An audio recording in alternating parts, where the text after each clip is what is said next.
Metro station Secunderabad east metro station. కట్నం సమర్పించుకోవడానికి మెట్రోకి వచ్చాను. రాజదుర్గం to Uppal 75 rupees. 3 కోచులు మాత్రమే. కిక్కిరిసిన పబ్లిక్లో ఎక్కి కుక్కితారు లోపల. వన్ టైం ఇన్ఫ్రాస్ట్రక్చర్ ఒక్కసారి పెట్టుబడి, కానీ దాని నుంచి పిండుకుంటున్నారు. ఎల్ఎన్టీ మళ్ళీ ఎప్పుడు చూసినా లాస్ట్లో ఉందంట. పబ్లిక్ చూస్తే మాత్రం ఉదయం సాయంత్రం ఫుల్ ఉంటుంది rush. Secunderabad east metro station రాలేదు metro, waiting for metro.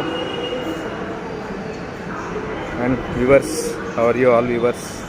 VRX77, this is my YouTube channel. Please watch and subscribe. Press the bell icon to get more videos.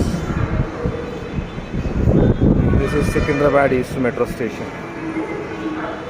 Nice view. Wow.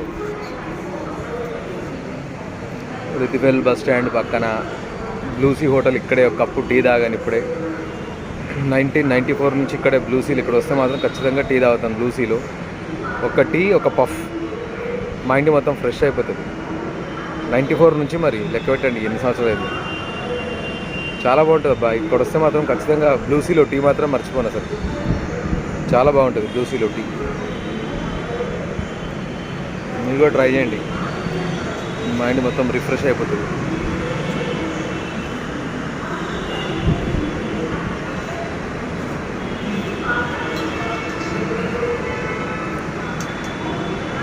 Puri లోపల జగన్నాథ రథయాత్ర లోపల జరిగిన తొక్కిసలాటలో 9 మందికి చాలా సీరియస్గా ఉందంట.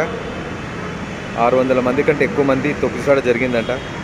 చాలా బాధాకరమైన విషయము పూరిలో ఈ విధంగా జరగడం. ఎందుకంటే లక్షల మంది అక్కడ జగన్నాథుని యొక్క రథయాత్రకు వస్తూ ఉంటారు. ప్రభుత్వ అధికారులు సరైనటువంటి సౌకర్యాలు లేక వడదెబ్బ కొట్టి చాలామంది వాంతులతో పడిపోయారంట. వాళ్ళందరినీ హాస్పిటల్లో జాయిన్ చేశారంట. చాలా బాధ అనిపిస్తోంది. తర్వాత గుజరాత్ లోపల కూడా ఈ రథయాత్ర లోపల 2 ఏనుగులు చెల్లాచెదురుగా వ్యక్తులపై నుంచి తొక్కి చేసాడు జరిగింది. అక్కడ కూడా ఒక 3-4 పరిస్థితి విషమంగా ఉంది. ఫస్ట్ టైం ఇట్లా రథయాత్రలో కావడం. చాలాసార్లు కాలేదు యాక్చువల్గా. పూరి జగన్నాథ రథయాత్ర అంటేనే జగన్నాథుడు భక్తుల వద్దకు వస్తాడు కదా. ఇట్లాంటి విషాదకరమైన సంగతి జరగడం చాలా బాధేసింది. ఏం కాదు, అయినా వాళ్ళందరూ సత్వరంగా కోలుకోవాలని చెప్పేసి ఆ జగన్నాథుని ప్రార్థిద్దాం.